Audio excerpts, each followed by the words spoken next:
On January 31st, Rolf, Beverly, Sarah, and I went skiing at Squaw Valley for the first time this year.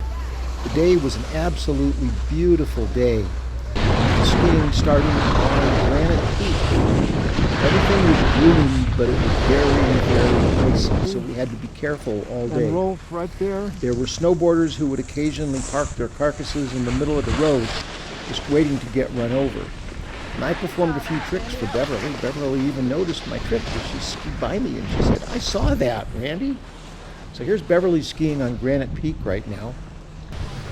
And then we all get to the bottom. We go back up. I turn my camera on my helmet around to record behind me. It didn't work as well as I thought. But anyhow, I turned it around and we went over to Siberia Bowl, and all four of us met up again. Rolf had had a little bit to eat. And once again, it was very, very icy out there. So much so that when I skied behind Sarah, I came a little closer to her than I think she would have liked. In fact, as I pull up, you can see my tips are really near her tails, and she says, "Don't do that again, Randy. Don't do that again." And then off she goes for the bottom. Meanwhile, Rolf and Beverly are behind us, and frankly, we had trouble finding him. We knew we had to stay on the stuff that wasn't too icy because out in the steeps it was very hazardous.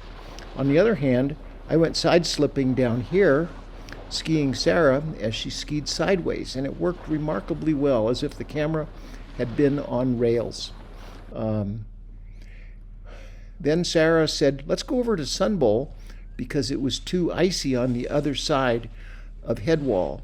Sun Bowl turned out to be actually quite good. It was one of the better runs of the year, but since we haven't had snow in more than 4 weeks, it was getting a little bit thin in places. I guess the ski patrol worked to make sure we had a path back. They didn't want people to have to ruin their boots trudging through the snow. But then when we get back, we're back in the shade again, and you can see people are having trouble right here. It was very icy, and going from the brilliant sun to the dark shade made it difficult to see where you were going, especially seeing the cliffs on the bumps. And I think I heard a few curse words out here from people. There's Sarah. You can see she's now picking her way through. The real problem was it was very difficult to see.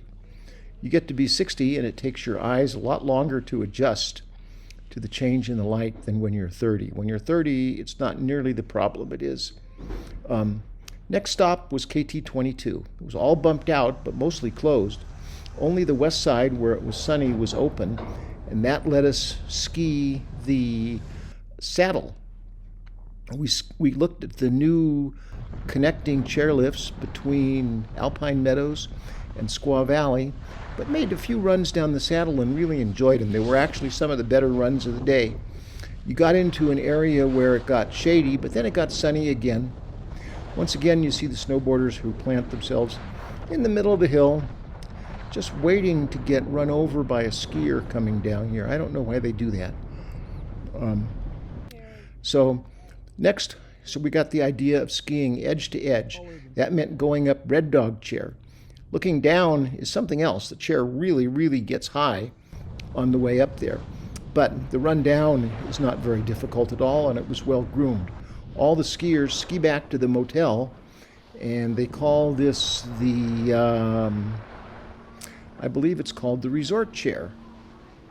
Now we're at the far east end of Squaw Valley, and we head back for our final run on KT22, which took us down the saddle once again, and we ended at the lodge where we met Rolf and Beverly for a fabulous day skiing.